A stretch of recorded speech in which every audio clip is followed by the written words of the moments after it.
Hello, everyone, and welcome to The Green Flame, the broadcast that brings you radical analysis, practical skills, and artistic expression from the revolutionary movement to defend the planet and rebuild just human communities. I am your host and comrade, Max Wilbert.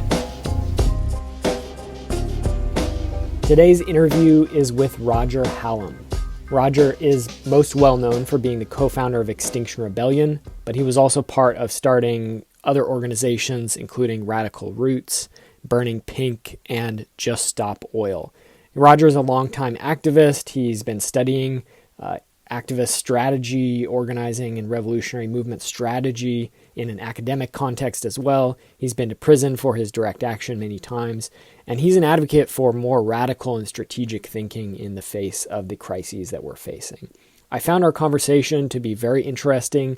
We got into topics including strategy, the role of mass street protests and public assemblies, discussions around violence and nonviolence, revolutions throughout history, collapse, and topics around the collapse of industrial civilization, the rise of fascism, and practical organizing tips. How do we collaborate and work together?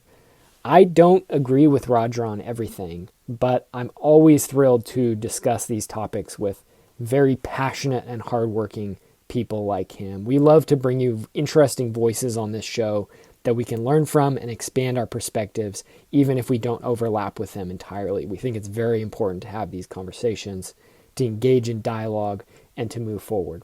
So with that said, let's get right to the interview. So I looked on your website, and the most recent thing that you've got on there is this video that's called The Practical Plan on How to Start a 21st Century Revolution. What is that? What is that plan? I'm trying to think what that is now. I've got this little team, for better or worse, and I'm not quite sure what they do because I'm super busy at the moment, as I usually am, but I'm super busy. But the practical plan for the revolution. Well, I mean, I've just scribbled a little note down here, just one of the things to talk about. And as you said, we're sort of assuming the audience has a reasonable sort of understanding of the literature around revolution, radical social change and what have you. And one of the things I wanted to sort of try and frame the discussion around is this notion of praxis, which was a really big word, in the 60s and in the 20th century in South America and stuff, as you may know. And as I understand it, what it means basically is theory is rooted in practice and practice is rooted in theory. And it sounds a little bit abstract, but for people that are really interested in how you change the world, it's probably the central concept, in my opinion, which is you can't just go out and do actions without really thinking about it. You've got to think about you've got to theorize about how that action works. You've got to have a theory of society and how you're entering into society and acting within it. And at the same time, you can't do theory without practice. That's really fucked, And that's one of the biggest problems on the left is it's just full of people mouthing off about stuff and having no concrete sort of interest in the theory of practice. What does it mean to go into a street and do X? What's happening? Theorizing about what's happening rather than sort of what I would call high theory, which is, the nature of the ruling class, this sort of stuff. It's like I'm very interested in the psychology of the moment because not for particularly ideological reasons, but more as a result of empirical research.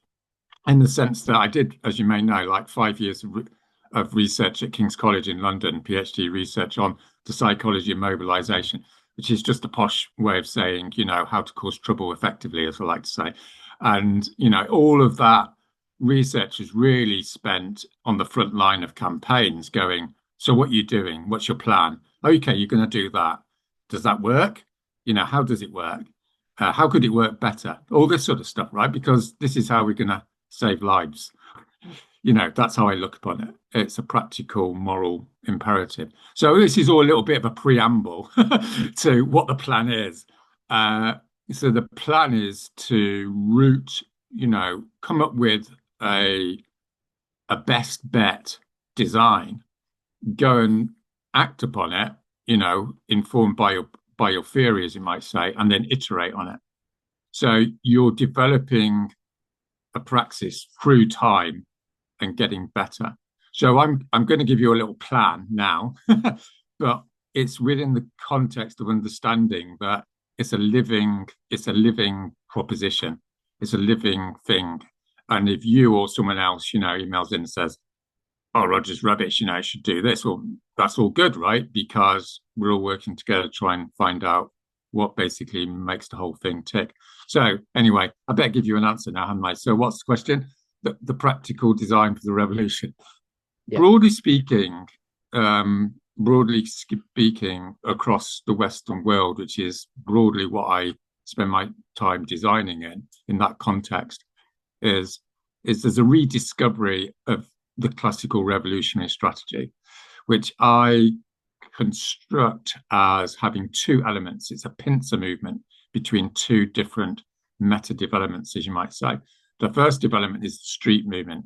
So most people probably listening to this know what that looks like. You've got 100,000 people in New York, or you've got, 30,000 people in Algiers, sitting down for 7 to 10 days, as the industry average, as it were, to get a government, in the ballpark of collapsing or engaging in structural change and all the rest of it.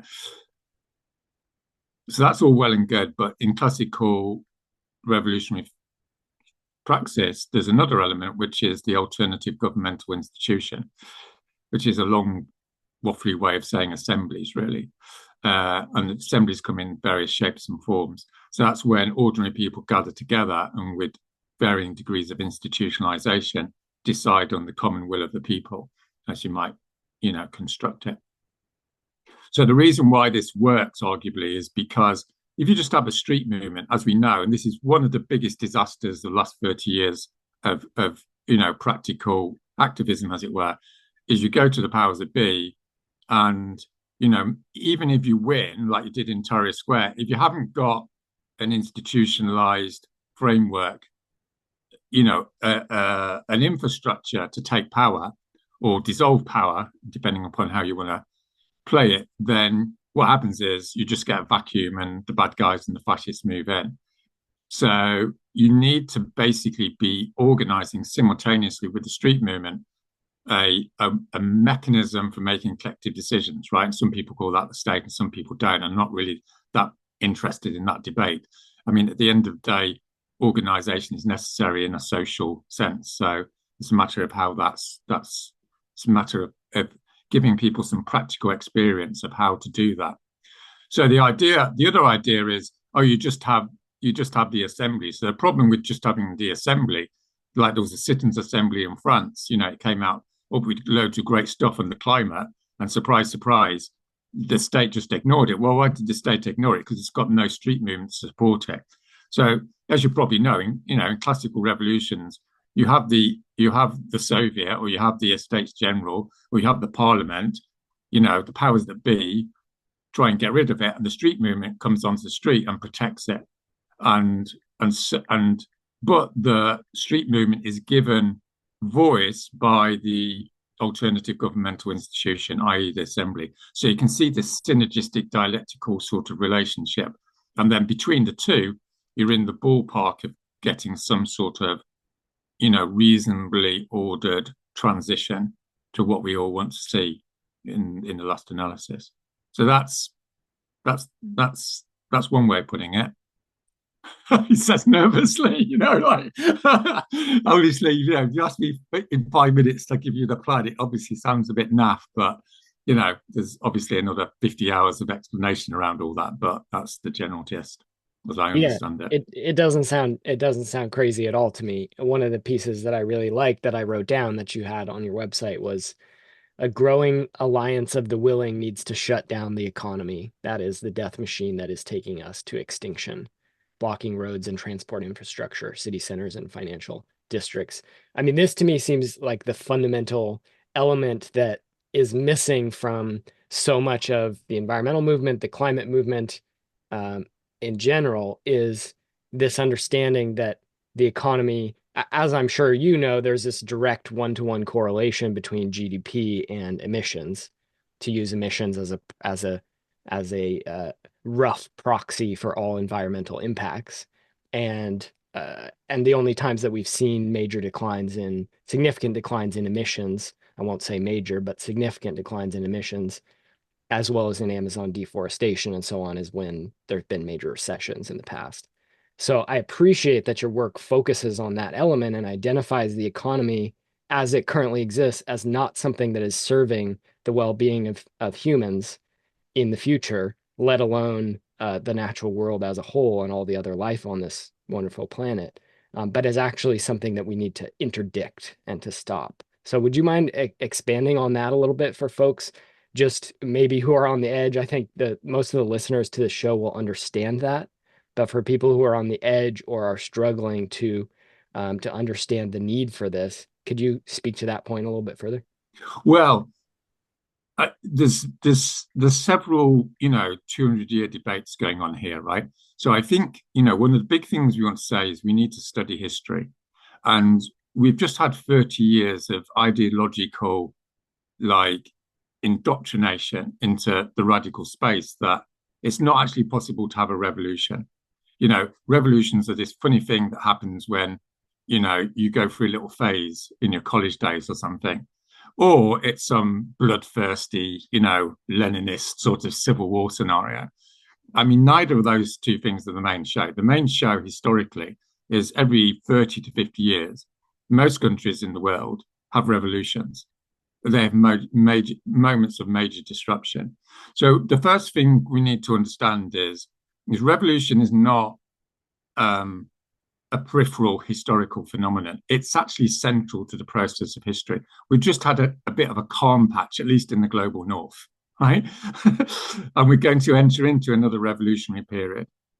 And so we need to study the various theories and histories of revolution, not in a dogmatic way, not in a way where we're going, okay, that proves the economy is most important, but in a nuanced way where we go, okay, they've got a good point. Okay, they've got a good point.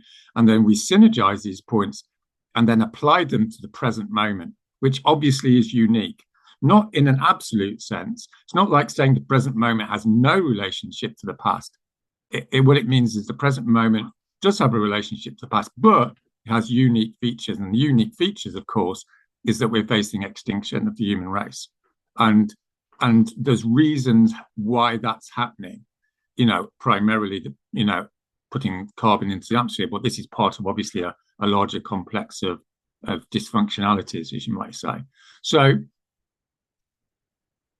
the debate, one of the debates is the relationship between the economy and the state.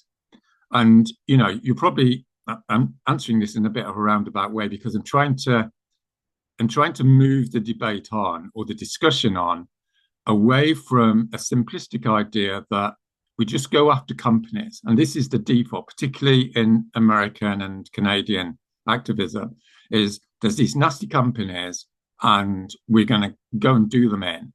And it's got a lot going for it. So again, this is a nuanced point, right? What I'm trying to say is there's the classical revolution is not going after the companies, it's going after the state. Okay.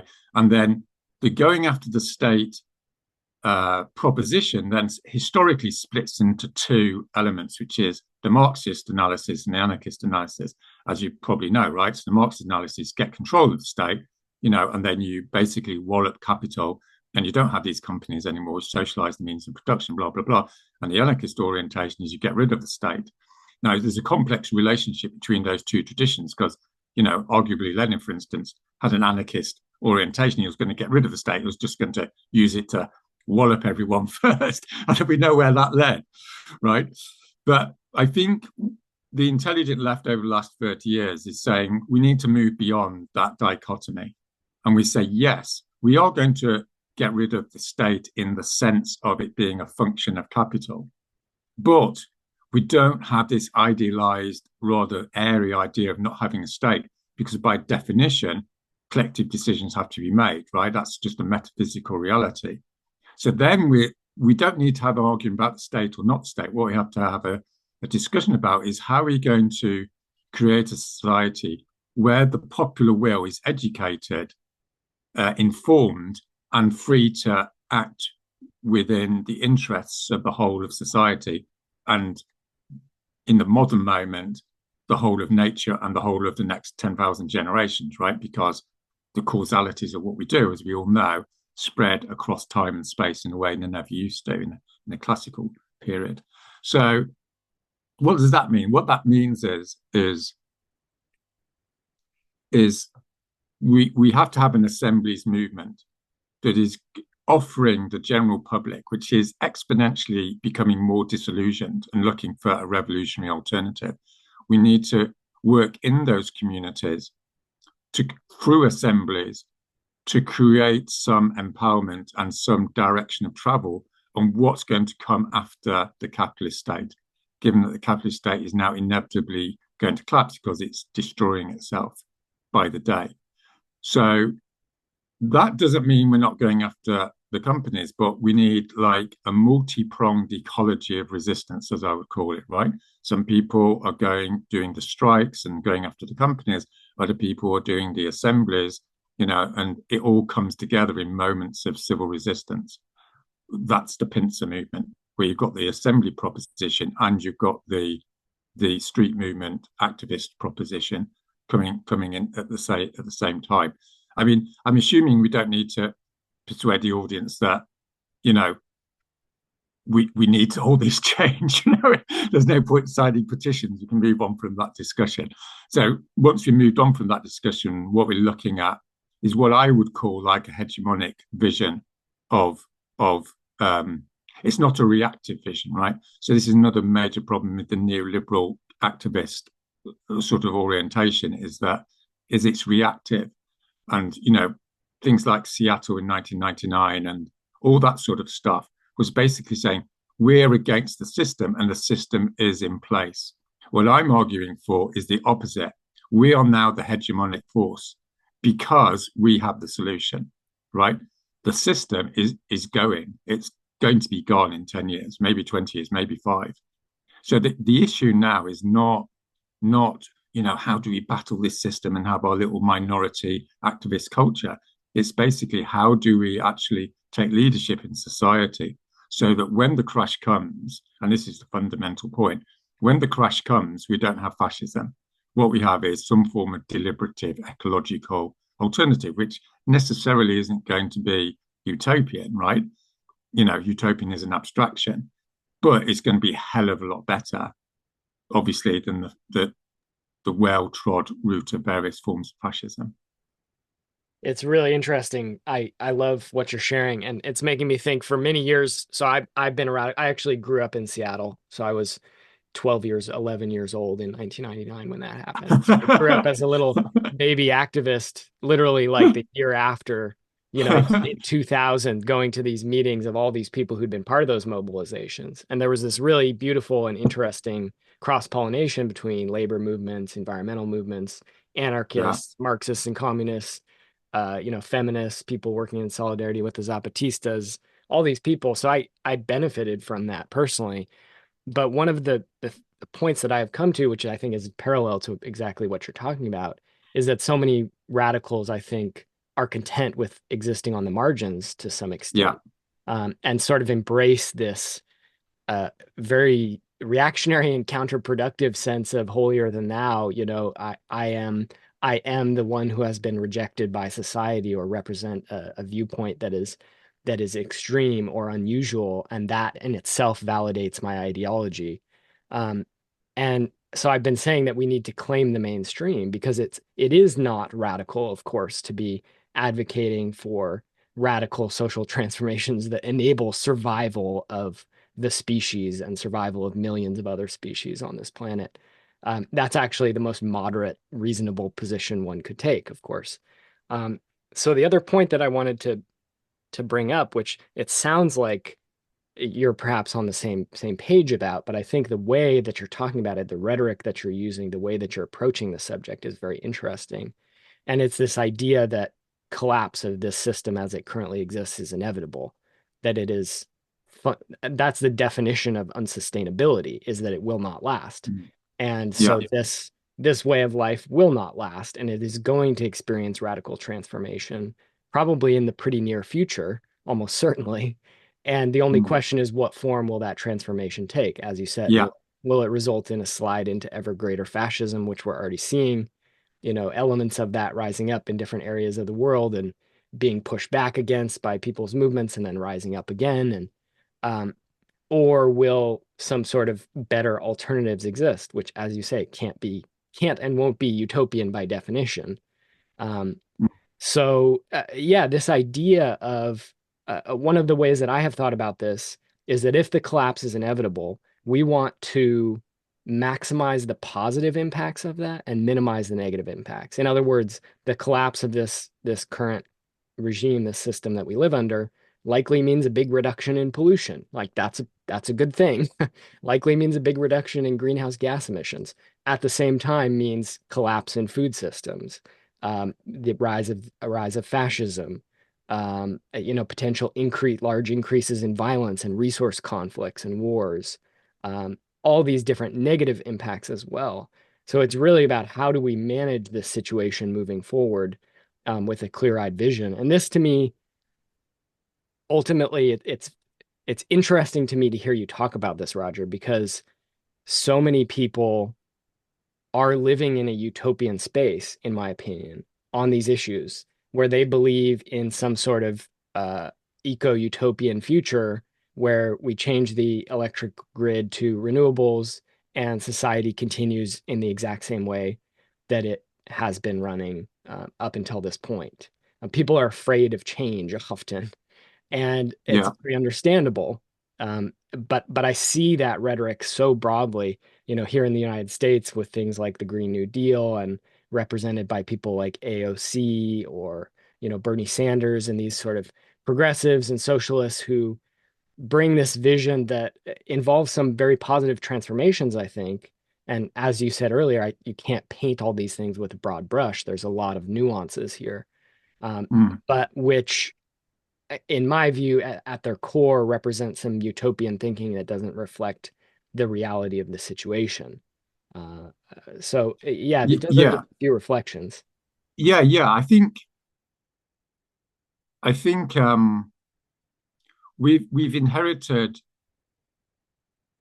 several dysfunctional mechanisms of bringing about change. And one of them is individualist activism, right? Which is, this is my opinion. I'm going to the woods and I'm going to live my life, right? And all this sort of stuff.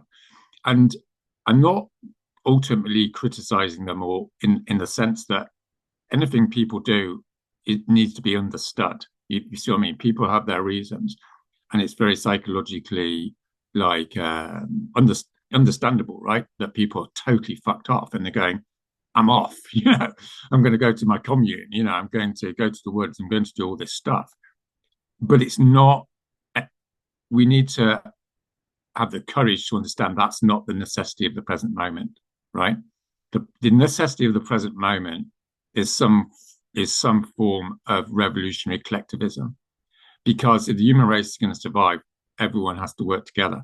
The majority of the population have to work together in a socialistic, anarchistic mechanism, right? That's the first point. Then you have, like, as you said, reformism, of this notion we can keep capitalism and we just need to do the Green New Deal. And that's equally dysfunctional because the system's going to collapse. We're not going to have green capitalism. We're not going to have all the workers, having loads of stuff still and just in nice green jobs. That's not going to happen. Or at least it's extremely unlikely. These things. The main scenario is that there's going to be the collapse of the economy. That doesn't mean everyone's going up in a puff of smoke. It's not nuclear war.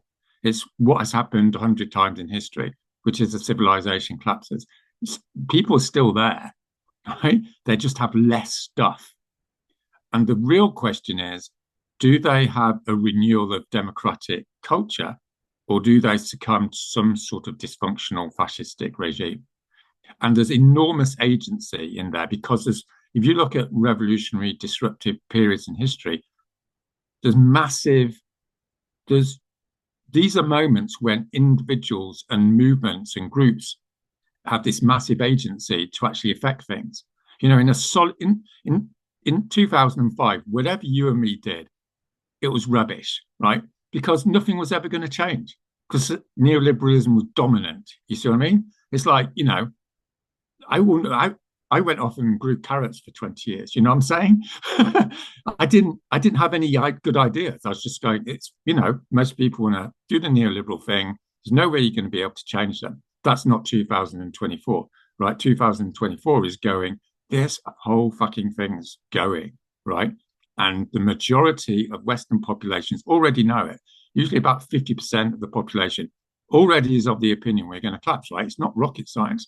In fact, the poorer people are and the less educated they are, the more sensible they are as a general rule. Because what education does is gives you this ideology of materialist, extractivist sort of privilege, right? You know, I'm important, I can fly around, I can get a good job, you know, I can have my $50,000 a month, all this sort of thing, which again, you know, was fine in 2005, but it's like nonsense in the 2020s. So what we've got to have the courage to do, I think, is you know, there's no point giving ourselves a hard time, or you know, that's not the issue. The issue is how can we create these new modules of collective activity which are appropriate for the present moment. And what I'm trying to say to people, which is this sort of positive thing, really, which is there's this massive possibility now to recreate society like there was at the end of World War One, right? Like there was in 1968.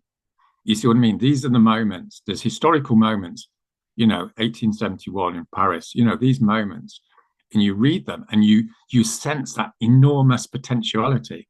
And sometimes, you know, great things happen. Sometimes it all went, you know, shit. But it's not predetermined, right? Yeah. And that's what a revolutionary period is. And obviously you had that in America in, you know, in the 18th century, and you had it in Paris and all this sort of stuff. And you know, as I said, we shouldn't just say, oh, it's going to be like Paris or it's not. That's just not very clever. What we need to say, it's going to be a little bit like Paris, right? And it's also potentially going to be something totally new because the French Revolution was totally new. You know, history produces totally new stuff. And this, we sort of know because lots of brainy guys have written about this for the last 40, 50 years, right? That the future, if we're going to have one, is some sort of fusion between a libertarian collectivism and a personal transformation. You know, though the inner and the outer are coming together. This isn't going to be just a materialist transformation in the same way as what happened with Muhammad or with Jesus was a purely spiritual, you know, that's a spiritual thing, right? What we're looking at now is a reformation of what it means to be a self, as well as a reformation of society. And those, you know, there's loads of people who are better than me at explaining this, right? But you see what I'm trying to say is, and this is why when I'm talking to activists, I'm sort of focusing on encouraging them to transcend themselves. Because if you get bitter and twisted, i.e., if you believe in an atomized self, you're just going to be a rubbish change maker. Because within 2 years, you're just going to be burnt out. And one of the reasons I don't get burnt out, you know, fingers crossed, is because I'm not that interested in Roger Hallam. You see what I mean? It's like I know where my ego is, and it has, you know, its tantrums, but that I know that's not me. So there's this other aspect to it, and what I'm interested in, and I'm not claiming I've got the total answer to this, is some sort of ritualization of the transcendence of the self. In other words, it's not like just reading a book and doing a bit of meditation, good as those things are. There's what we have to do is sort of reinvent ritual for the 21st century where everyone comes together and X, Y, and Z happens. And it's not naff. If you see what I mean? It's not a woo-woo, but it's not just, hey guys, there's the road, go and sit on there. You know, if you're beaten up by the police, tough, come back next week. That's no good either. So, you know, that's another aspect of what what we're looking at. Sorry, I went all over the place there, didn't I? But I'm trying to get a few points in. It's very important. It's very important. It's something I've also been studying social movements and trying to learn from the history of revolutions and social change for many years, and it's something that you see over and over again, whether it's in India in the independence movement or in the civil rights movement in the United States. You see this infusion of a deeper sensibility, a sense of the divine or the sacred, and that that does enable people to transform in ways that are pretty profound. I just read a book written by Stephen Cope, who's an American Buddhist, who was thinking about this exactly. And he looks at 6 or 7 different people who engaged in social change activities, ranging again from the Indian independence movement to participants in the American Civil War, who sort of transcended themselves in service, in direct and self-reflective and service to a cause greater than themselves that they felt was profoundly important. And I absolutely agree that that's critical. Um, one of the Yeah, questions, just to say, like, there's a practicality here, right? Because the organization I work a lot in is Just Stop Oil in the UK, and it has an explicit communication that what we're doing is to be in service, and what we're engaged in is radical trust of each other. This is a very different, like, culture to the what I would call the culture of suspicion, which, no disrespect to the Americans, is pretty embedded in American activism, right? And it used to be pretty much embedded everywhere. But what's exciting about this new ethos, which is problematic, right? Because you do need to challenge power. But if you over challenge power, then you end up with no collectivity because everyone's just tearing each other apart. You see what I mean? So the key concept here is balance, right? If you study Mondragon or something like that, as you may know, right, the key concept is balance, which is sort of interesting because it's an old Eastern idea in a way, right? Revolution isn't supposed to be about balance, but it is because we're revolting against a society that's a system that's massively out of balance, right? So what balance? So when people come into the room in Just Stop Oil, generally people are getting on, not all the time, obviously, because it's a real life situation, but there's not a chronic sort of power struggles. You see what I mean? So, for instance, like we had a strategy process, over the last few months. We decided there was too many people in the team, right? And half the people stepped down. People stepped down voluntarily. They didn't have to be forced out because we have an ethos of collective trust. You see what I mean? Like if I must step down, I'll step down and I just trust these people. They'll come up with something reasonably sensible and I will feed into it. And that's a big like plus of the last few years coming out of the Extinction Rebellion culture is this idea that we're not here to tear each other to bits. We're here to get a absolutely, job done and yeah. have the humility, right? It's all about humility in a way. I mean, what do I know? I'm just a little blob in the universe, for God's sake. Yeah, I love that, Roger, and you're absolutely right. I've seen a lot of that over the years in the activist culture over here, and it is profoundly destructive. And that's something that I learned myself pretty early on, again in the aftermath of WTO and have been trying to shift that in the communities that I work as a part of. Um, there's a few points that came up. I'm just loving this conversation, so I'm scribbling notes and writing points that I want to respond to. One is this idea of the revolutionary moment, which you mentioned, and as I said, trying to study and learn from the past, I've studied some of Lenin's work. Again, there's a lot to criticize in how things played out there, but that was something that he wrote about explicitly, as you're probably aware, that people have this naive idea that revolution is something that people make happen, and he said, no, the reality is that there are revolutionary moments, there are opportunities, breaks, Yeah, fractures in the normality of power and the operating of a society, of a system, and that provides opportunities. And if people are properly prepared and organized and ready to step into those gaps and take advantage of them, they can influence the course of future events in ways that yeah. would have been impossible. So I'm just restating what you said about neoliberalism and why you went to go grow carrots. Um, Yeah, and yeah, and the great thing about Lenin, and just let me preface this that like you said, there's a lot of very very bad things about Lenin, but this is part of our meta approach. Is we don't write people off. We don't say, oh, that historical figure, had inevitable bad things about them, and therefore we're not going to look at them. We need a we need a really intelligent approach to the past, where we go, there's a historical figure. What can we learn from that person? Or what can we learn from that movement? And that gives us maximal intelligence going forwards. And what we learn from Lenin is the brilliance of grasping the moment, in a concretized way with a specific plan, and then adapting that plan to circumstances, and having that revolutionary flexibility in the moment. And this is why I think so many of the early 20th century revolutions were successful in the material sense that they took control, right? Is because they had a leadership, and they had this flexibility, which comes with leadership. And this is a big challenge, to the horizontalist dogmas of the last 30 years. But I think this is something else that needs to change. And it's dangerous. But, what I like to say to people is everything's dangerous, right? Horizontalism, there's no, calm pastures of ideological purity anymore. There's massive dangers in replicating the Tahrir Square model. And we all know what they are. And there's been a bunch of books on them.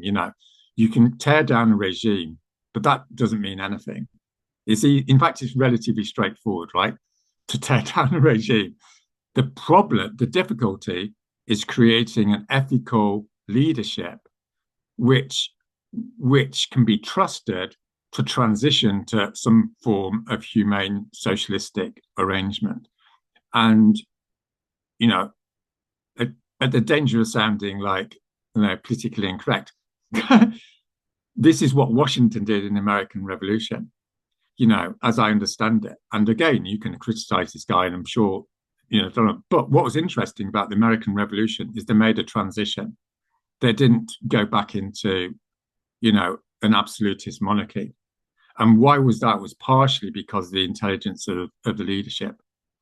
And this is what we're trying to evolve in A22 and, GSO, is an intelligent leadership that's ethical and in service. And then you're rolling a dice.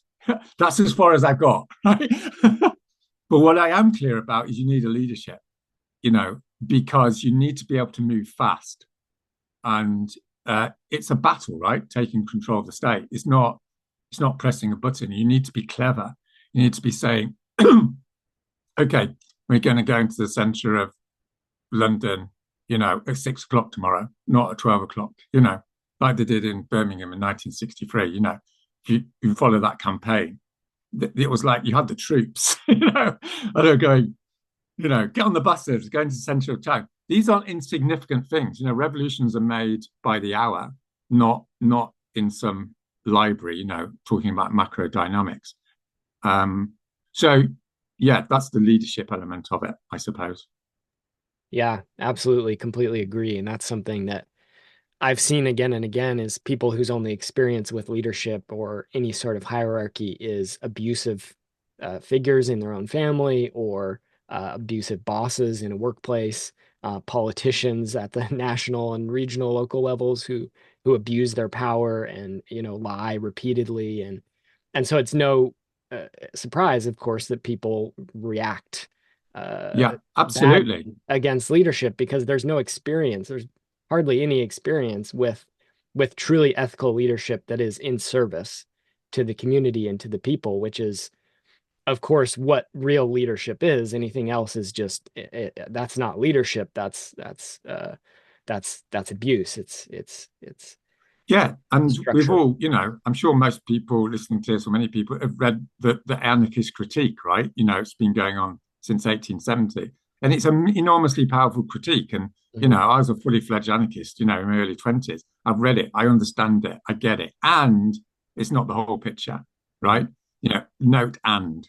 Mhm. This is about a fusion and a synergy of these different traditions. And I just want to mention, you can waffle on about all this and, what's ethical leadership? It's just a vague term. But there is two concretizations of it institutionally. And the first is the advisor role. So when I go, around the Western world helping projects get set up, I explicitly say that I don't want to have any formal power, which is a sort of Taoist move, right? Because I know I have more power, paradoxically, by having no power. If I go in and say, hey, I'm Roger Hallam, in the patriarchal routine, and say, I'm really important, everyone has to do what I say, I'm fucked because everyone's just going to get bitter and twisted. They don't want some guy telling them what to do. What I say is, I'm here, I'm going to tell you what I think, and you can tell me to piss off at any point. That relaxes the whole system. So this is the traditional role of the elder, right, or the advisor, right? And this is what people who've been in the movements a long time need to do. They need to get out of formal power, but be like consultant, advisor, elder type roles. That's one thing. The other thing is sortition, which we're just beginning to start to institutionalize, which is what we know is self-selection is really problematic, right? When you're thinking about power. If people self-select themselves for power, that there's research on this, they're usually pretty crap people because why would you put yourself forward? Because you've got big ego, right? There's research that says like if people are chosen randomly, the randomly chosen people make better leaders than leaders who want to become leaders. You see what I'm saying? And obviously, this nicely fits in with anarchist theory. But what it does is it it resolves the problem that you do need to have some people making decisions, right? Otherwise, people make decisions covertly. It's not like you can get away from that. As I said, it's a metaphysical, non-negotiable fact, right? So what you can, this is the whole big agenda around citizens' assemblies, is you give formal power to ordinary people. The sovereign power goes to the ordinary people who have been selected by chance. And they may be surrounded by people like you or me or people listening to this, right, who've read the literature. But those people don't need formal power. So there's some combination of this, in-service leadership, which doesn't have power, and ordinary people sitting there who are well informed. No one's going to break their legs if they disagree with someone, and they basically go, yeah, let's get rid of, carbon. It's not going to take them that long to work that one out, is it? Yeah, Yeah. absolutely. So I want to pivot. We've only got a few minutes left here. I want to pivot a little bit. Speaking of utopian visions, but I want to ask you if you've read the book Ministry for the Future. The American sci-fi author Kim Stanley Robinson came Yeah, out. yeah.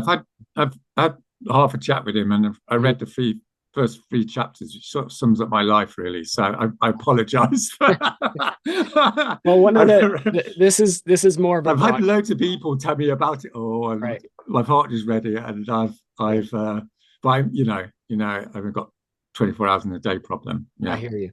So this is more of a broad question that you'll have no trouble answering.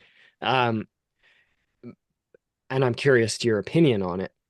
I have been advocating for radical actions, including eco-sabotage, for many years. And I draw a firm distinction between uh, property destruction and violence against people.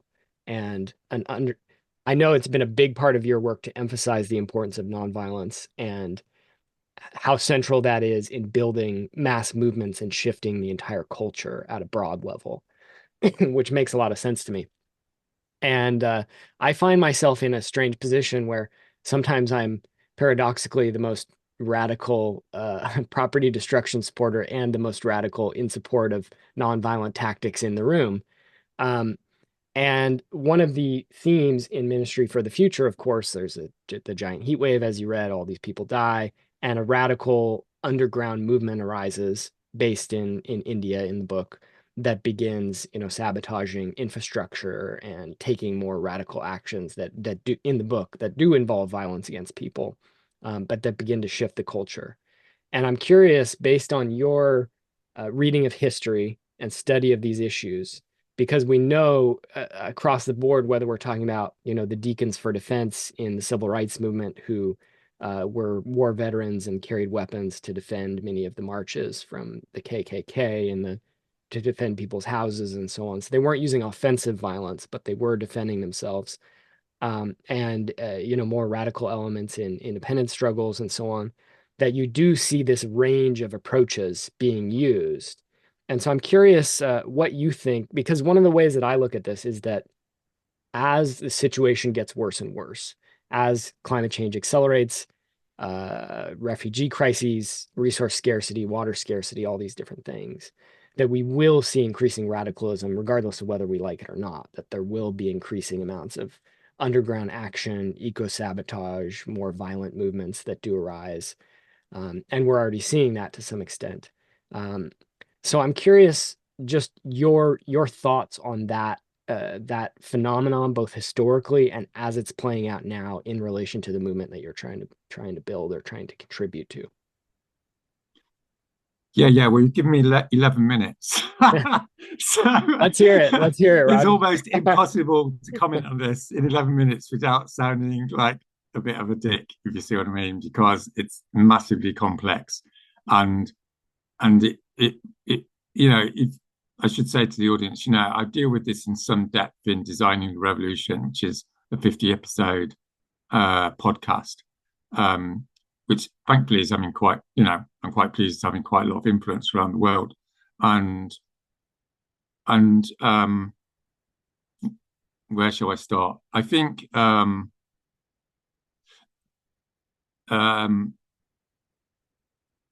my basic position, and then I'm going to criticize my position in a minute, but my basic position is sabotage is fine, but you have to take responsibility for it. It's more than fine. It's necessary. It's part of the ecology of resistance. But you have to take responsibility. In other words, you design it secretly, you go and do it, and then you stand up and say, I've done it. Violence against people is my definition of fascism, period. Right? So that's like in terms of what you might call formal materialist ethics, right? But I don't agree. I don't think formal materialist ethics is reflects reality. What I mean by that is like blowing up a pipeline, and I really need to do a good hour video about it. Why that book really disturbs me is not because of what he says should or shouldn't happen. It's because he has a view of the world which is rooted in what I would say is, the complex of white, intellectual, patriarchal, Newtonian metaphysics, which is rooted in the Enlightenment. In other words, the stuff, everything in the world is stuff.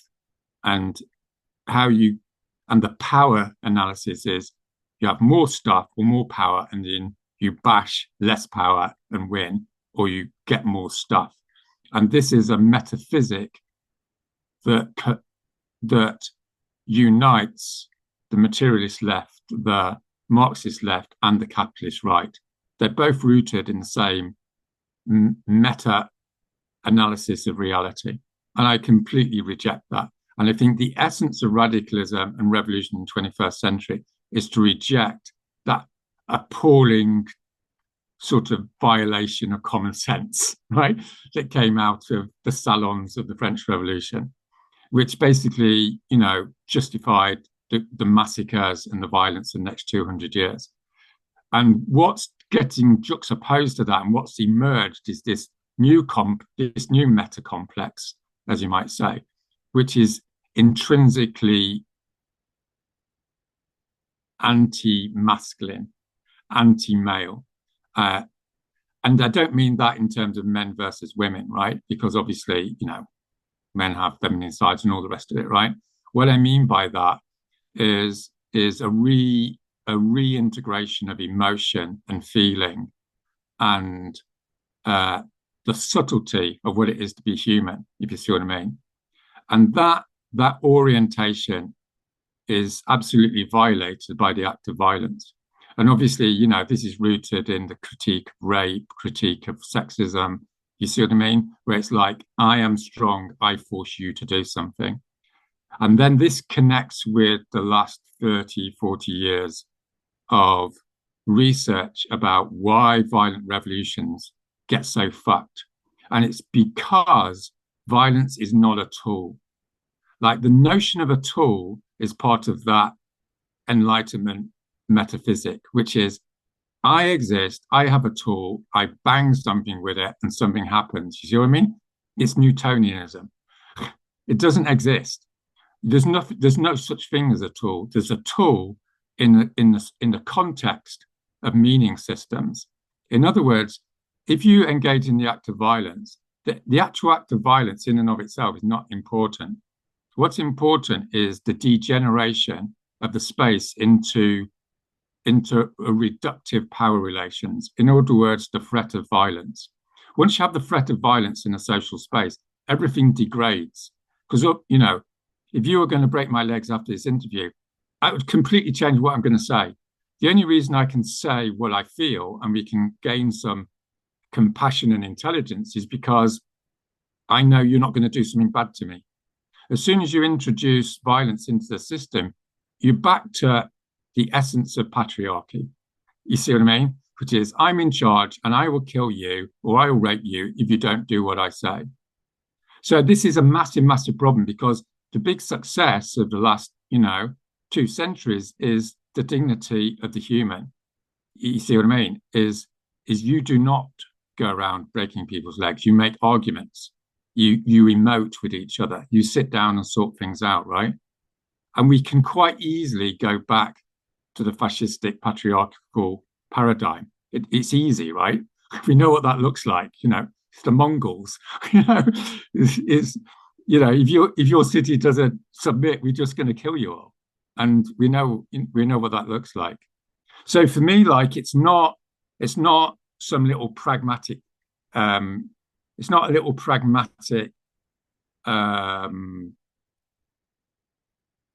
tactical matter. It's not a tactical matter. It's absolutely central to what we're doing. In the same way as, in the 1960s, the way men treated women was just seen as incidental. You see what I mean? It's just like, we're men. We can just shit on women. It's like, that's what we do. Fuck you. You know what I mean? And in the 70s, the feminist movement said, no, that's fucking outrageous. We're not doing that anymore, right? Everyone has to respect each other. You see what I mean? So the next part of this humanizing revolution is to say, we don't go into communities and do people in. It's a complete contradiction of the essence of what it is to be what we're about. So it's not like I'm going to lose sleep over, the odd little bit of violence that spontaneously happens during a revolution, right? It's not like I'm an absolutist. Stuff happens. Stuff happened in Martin Luther King campaigns. We all know that, right? But that's not the point. The point is in the Martin Luther King campaigns, there's a fundamental ethic about respect. And that has to be core and central for a movement to be progressive rather than reactive. So, that's where I think How to Blow Up a Pipeline is fundamentally reactionary, right? Because it doesn't engage with the complexity of what it is to live together as humans. It's not about ethics and it's not about, reductive mechanics, something about something else. Anyway, so, I've done the big theme there, right? But the other point is, just to finish on it, is it's very much an individualist paradigm debate, right? It's like, I exist in the world. I am an individual. I have to choose whether to be violent or not. That's all like really boring, like 200-year-old bollocks, right? What we need to be thinking about, where we need to focus our attention, is not having these sterile debates around, some idealized version of being violent or not violent. What the key theme going forward, and this is my last word on the matter, I suppose, is the socialization, the sociability of the space of society. How do we go into communities and create mass action, not individualist terrorism, not individualist sabotage, where we go, oh, aren't I great? I've stood up against the system. That's all like male bollocks as far as I'm concerned, right? What we need to be doing is creating movements in the big urban centers where you have 100,000 people on the street, and it's organized by women, it's organized by young people, it's organized by old people. You see what I mean? And and the blokes get out of the way. You see what I'm saying? Because that's what the revolution looks like, right? And I'm not saying that because I'm trying to be right on. I'm a professional social scientist. I see how this works. We need to have a plurality of participation, and violence destroys that. In no time. It's a virus. What we need is think about individualist anarchism at the end of the 19th century, right? It was massively understandable. Let's go and shoot the fucking monarch, right? Da da da da da. And it got nowhere. Why didn't it go nowhere? Because it was using Newtonian mechanics. It was like, get the Tsar and everything will be fine. No, it's bollocks. And it died. And what you got instead was Spanish social anarchism, which was massively powerful. It didn't get quite where it wanted to be. But if you study that history, that's why I'm a social anarchist. That's my default. I'm not an anarchist. I'm a social anarchist. You see what I mean? It's like you have to work in these communities, create confrontation, and you win through the moral force of mass power, as you might say. And that's what I want Americans to do.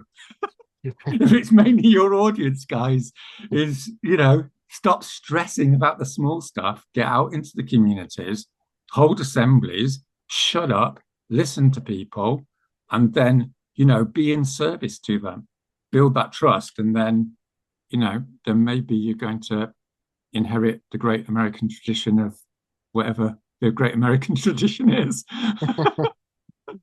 There are some good parts in there too among the horrors, but thank you. Yeah. Obviously. But you know what I'm saying, right? Yeah, we just absolutely. need to be blunt, right? We're going down a bunch of rabbit holes, and we don't want to give each other a hard time about it, but they are rabbit holes, and we need to get back to the main central show of collectivist revolution, and we know broadly what that looks like. Well, thank you so much for your work. I know you got to run, but thank you for joining today. Hopefully we can continue the conversation at some point. They're really valuable topics to discuss. I feel like we're just touching the very surface of this. I'm going to share the link to your podcast and your website, the series that you mentioned. Yeah. I'm doing like monthly global calls. It sounds impressive, doesn't it? And what we're hoping to do is be a bit of a sorting house where people can come in, meet other people, and then go to their countries and start projects. So, it's praxis and all that's just me waffling on. Okay. Well, thanks so much. And thank you to all your audience and all the great work everyone's doing.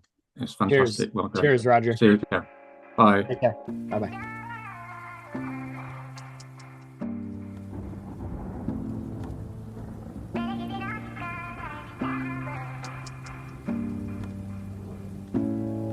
This is Max Wilbert, one of the hosts of the Green Flame podcast. I want to thank you for listening to our show and let you know a few ways that you can support the Green Flame. First, you can subscribe to our platform using the podcasting system of your choice. We're listed on Apple Podcasts, Spotify, iHeartRadio, Pocket Cast, and all the rest. We're also on YouTube. Leaving us a positive review or rating on these platforms helps us reach a larger audience. You can also share these shows with your friends. If you're interested in donating to support the production of the Green Flame, please click the donation link in the description of this show. And finally, the goal of the Green Flame is to activate people. So if you really want to support this show, start organizing in your own community or in collaboration with us. Thank you again for listening.